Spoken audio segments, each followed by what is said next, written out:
काल में, ये उत्तर वैदिक काल में, सॉरी लेटर वैदिक काल में हम लोग देखेंगे, यानी कि उत्तर वैदिक काल में देखेंगे कि जो आज हमारा धर्म है वो उस समय से विकसित होते चला रहा है, जिस पर ईश्वरीय सत्ता को स्वीकार किया गया। लेकिन उससे पहले जो भी धर्म था उसमें नीति शास्त्र के तत्व हमें दिखाई देते हैं।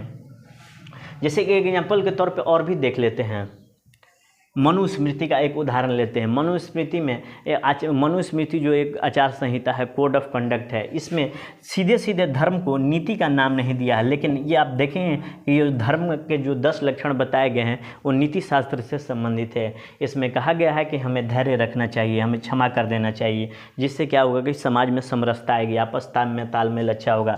दमन, इच्छाओं का दमन करना चाहिए, ठीक है। उसके बाद अस्तेय, चोरी नहीं करना चाहिए। शौच, पवित्रता से है, शौच का संबंध पवित्रता से है। ये चारों तरफ के वातावरण से है, शरीर से है, जलाशय से है, वनस्पति से है। यानी कि जो आज हमारा जो स्वच्छ भारत अभियान चल रहा है कहीं ना कहीं मनुस्मृति से प्रेरित है। उसके बाद इंद्रिय निग्रह, यानी इंद्रियों को नियंत्रण में रखना चाहिए। बुद्धि पवित्र होनी चाहिए। विद्या, ज्ञान से संबंधित होना चाहिए। सत्य बोलना चाहिए। अक्रोध यानी कि शांति होनी चाहिए। तो ये देखिए मनुस्मृति में धर्म के 10 लक्षण बताए गए हैं जो नीति शास्त्र से संबंधित हैं। इसमें कोई ईश्वर की बात नहीं की जा रही है, यानी कि ईश्वरीय सत्ता की कोई बात नहीं की जा रही है। इसलिए कह रहे हैं कि प्राचीन काल में जो नीति शास्त्र था वो धर्म था। ठीक है, आगे देखते हैं और इसमें और क्या है।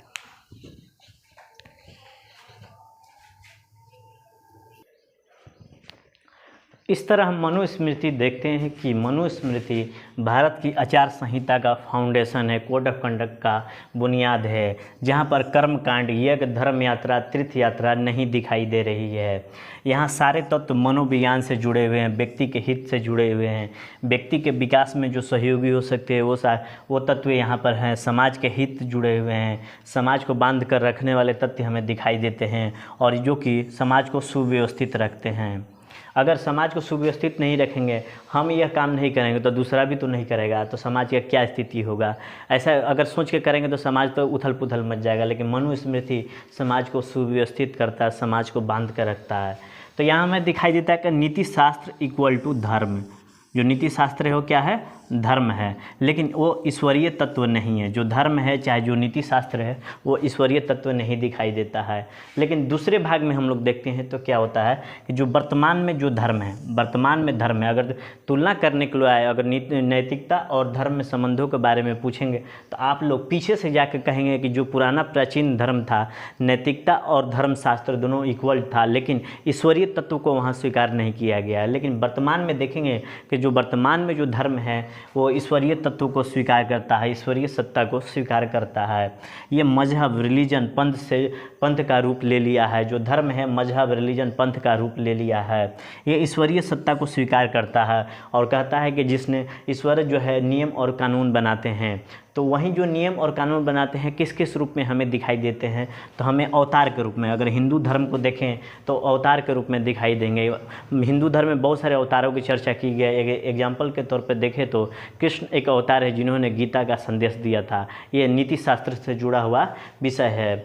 उसके बाद इस्लाम धर्म को देखें तो ये पैगंबर साहब के माध्यम से अल्लाह अपने नीति शास्त्रों को भेजते हैं, यानी कि अल्लाह जो होते हैं पैगंबर के माध्यम से अपने संदेशों को भेजते हैं, जो कि नीति शास्त्र कहलाता है। उसके बाद ईसा मसीह ईश्वर के पुत्र कहे जाते हैं और इनके माध्यम से नीति शास्त्र कहलवाया गया। ठीक है ना। तो ये सारे के सारे इन लोगों के सहारे ईश्वरीय आदेश दिया गया। ये कोई व्यक्ति का आदेश नहीं है कि ईश्वर का आदेश है। ठीक है ना।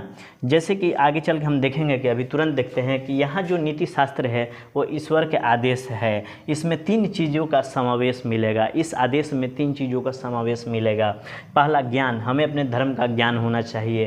दूसरी भावना, यानी कि ईश्वर से भावना जुड़ जाती है तो यह जो भावना जुड़ती है तो भक्ति और श्रद्धा का रूप ले लेती है। तीसरा क्रियात्मक, यानी कि हम लोग पूजा पाठ, धार्मिक आडंबर करेंगे। जैसे कि अगर हिंदू धर्म में कहें तो पूजा पाठ की जाती है, जिसमें उसके अलावा बलि प्रथा दी जाती है। ठीक है ना।